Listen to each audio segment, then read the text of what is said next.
Ini pemirsa kalau dengar tadi off air-nya sebenarnya lebih rame nih. Tadi saya coba ke Mas Adi dulu ya, Mas Adi. Kalau tadi dikatakan politisasi anggapan politisasi itu wajar, tapi dulu dibilang ini murni politisasi kalau dari PDIP bilangnya. Kalau Anda melihatnya ini benar kental lebih dipolitisasi atau memang proses hukum memang sudah sesuai dengan jalur? Paling berat nih Mas Adi. Saya kira memang setiap kasus hukum yang terjadi pada elit-elit partai pastinya menimbulkan dua distingsi. Ini politisasi, yang kedua ada kasus hukum. Nah, saya coba untuk mengarrange ya satu persatu apa argumen yang disebut dengan politisasi. Tentu ini terkait dengan Hasto sebagai sekjen PDIP.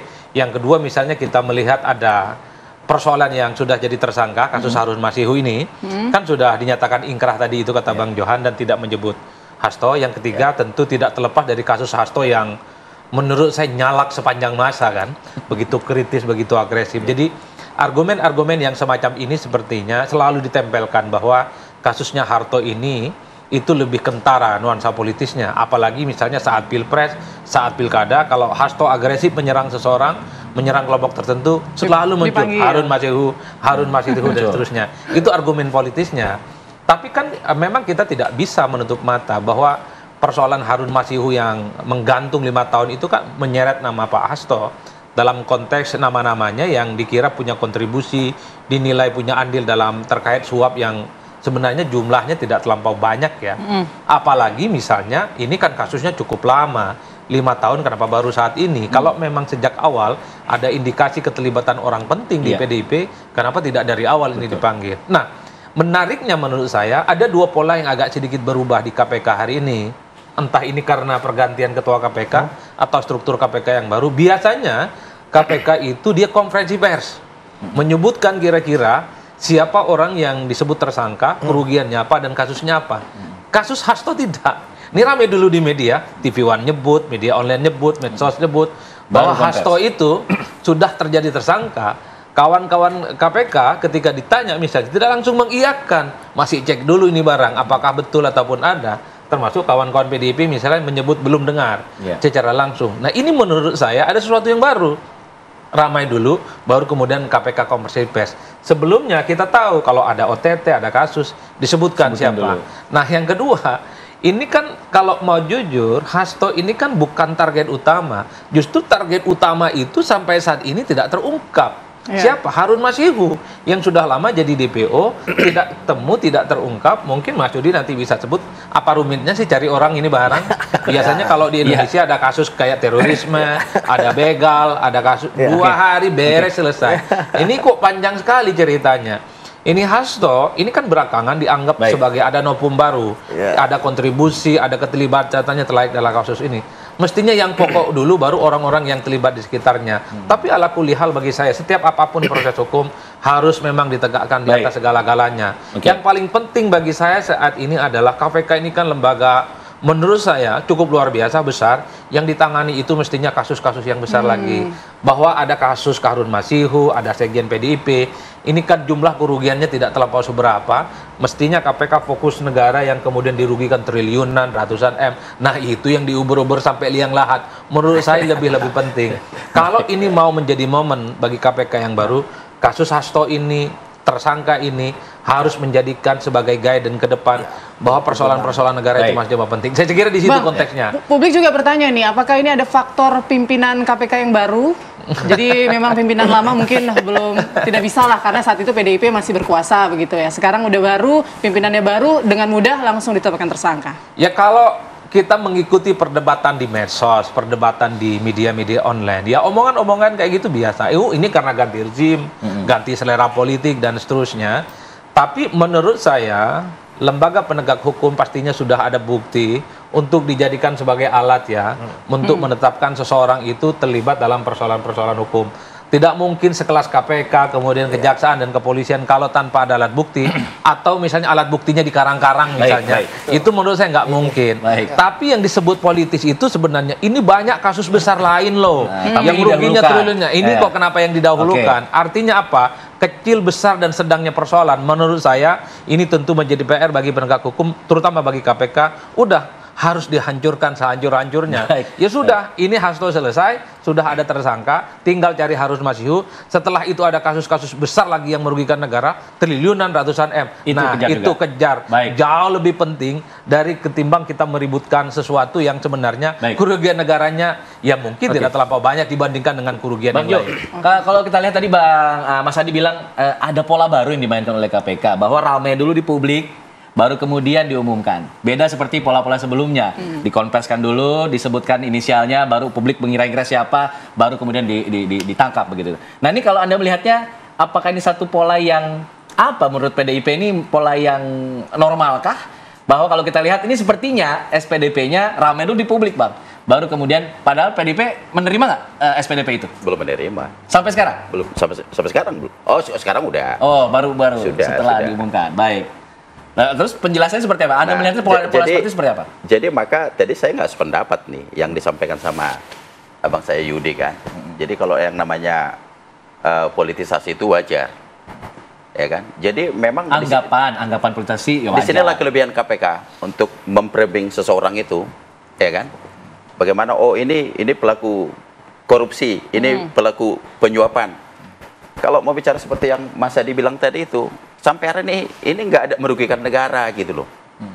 Itu yang seperti saya sebutkan tadi bahwa memang Harun Masiku ini sedang mempertanggungjawabkan, meminta haknya, ya kan, untuk dijalankan. Nah, seperti kasus-kasus yang besar sampai hari ini nggak ada pernah mau kita sebut aja lah, gimana kasusnya tambang yang di Maluku yang melibatkan katanya ada Blok Medan. Terus gimana dengan judi online yang hari ini merajalela, kasus narkoba yang luar biasa. Nah, itu tadi merugikan diminta Mas bangsa Adi dan untuk negara. diusut setelah ini katanya. Nah, ini kasusnya Harun Masiku ini bukan OTT juga ini. Iya. Pengembangan yang sampai hari ini kita jadi pesakitan ini. Nah, itu loh. Jadi itu yang kita sayangkan, harusnya kan SPDP ini harusnya sampai kepada orang yang mau dijadikan tersangka itu. Suratnya harus kepada pihak terkait. Tapi kita belum terima. Ini sudah ramai di media. Artinya apa menurut Abang? Nah, itu tadi bagian daripada framing politisasi itu. Makanya kita menyebutnya politisasi. Harusnya kan sampaikan dong ke kita. Nah, kalau bicara SOP, kalau tadi si Bang Yudi bilang itu boleh diberitahukan ke umum, nggak boleh. SOP KPK kan mengatur. Itu harus diserahkan kepada pihak terkait, kepada kita yang menerima suratnya.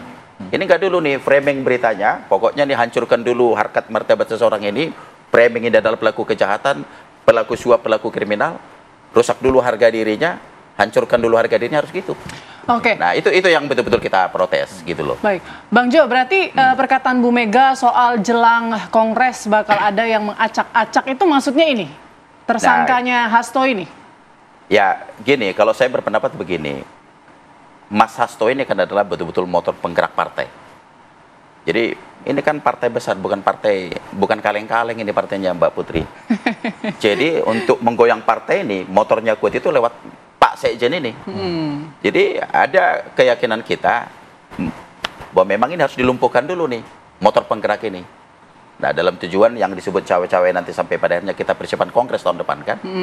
Jadi, memang itu yang menjadi kekhawatiran kita, bagaimana harusnya KPK ini bekerja dengan baik, terus nggak mengganggu kita, apalagi kita lagi dalam suasana Natal, dilakukan seperti ini, tahun depan kita mau persiapan mau Kongres. Baik. Nah, itu. Sebelum saya mau dalami soal Kongres, saya mau minta Mas Yudi untuk menjawab apa yang tadi dikatakan oleh Bang Jo soal SPDP nih katanya. Ini kayaknya polanya dimainkan dulu untuk menghancurkan dulu, framing dulu, baru kemudian ditindak. Apakah memang ada pola-pola seperti itu dari KPK? Ya saya pikir tidak ada ya kalau dari KPK ya. Tapi ketika terjadi ada perubahan, ya memang terjadi ya. Saya ingat bahwa apa yang dilakukan oleh pimpinan KPK saat ini kan sudah dilakukan oleh pimpinan KPK sebelumnya sebelum diubah Firly Bahuri.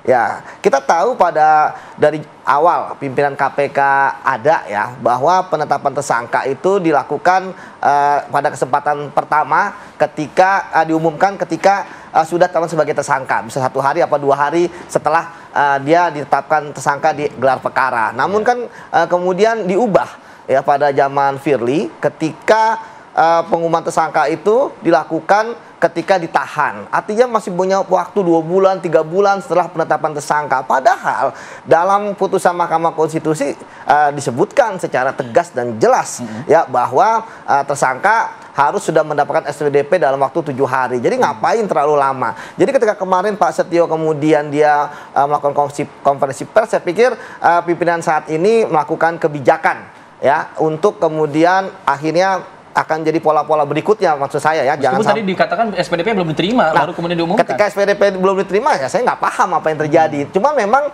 kalau bicara tentang SPDP itu kan memang dipunya oleh KPK, ya kan, memang produk administrasi penyidikan KPK, kemudian ya diserahkan kepada siapa yang ada di yang menjadi tersangka di sana, sehingga kemudian ya memang ini ada bisa jadi dokumen milik KPK, bisa juga jadi umum juga kan. Jadi ya kita tidak paham ada di mana seperti itu. Namun kembali lagi ketika misalnya kita bicara mengenai kasus Harun, memang kasus ini tidak akan pernah tuntas seperti yang dikatakan oleh Mas Adi dan Bang Jo juga ketika misalnya Harun Masiku belum ketangkap. Ya. Kan itu intinya. Berarti ini bisa membuka jalan untuk lebih mudah lagi Harun Masiku nanti akan bisa tertangkap. Kalau saya melihat bahwa KPK mencoba merubah strategi ya. Ya, ketika dulu mereka memburu Harun Masiku dengan harapan Harun Masiku bisa jadi kotak Pandora. Nah, sekarang saya lihat pimpinan kali ini strateginya berbeda. Ya, mereka mentersangkakan Pak Hasto dulu dengan harapan ya Harun Masiku tertangkap. Tapi kalau saya lihat ya Harun Masiku ini kan sebenarnya melihat situasi yang ada harusnya dia keluar. Ya kan dari persembunyiannya atau dari mana gitu kan, ngapain dengan kondisi yang saat ini menurut saya sudah tidak terlalu ini lagi lah, udah kondusif dan sebagainya. Seperti itu, Mbak. Oke, saya juga ingin mengomentari atau ingin menanyakan terkait judul kita nih pada hari ini. Hasto tersangka, Megawati pasang badan, kabarnya akan datang begitu mendatangi KPK. Nah, ini apakah kemudian bisa dianggap sebagai sebuah intervensi mungkin? Atau seperti apa nanti bisa dijawab oleh bapak-bapak yang terhormat pada pagi hari ini. Usai jeda di Apa Kabar Indonesia Pagi.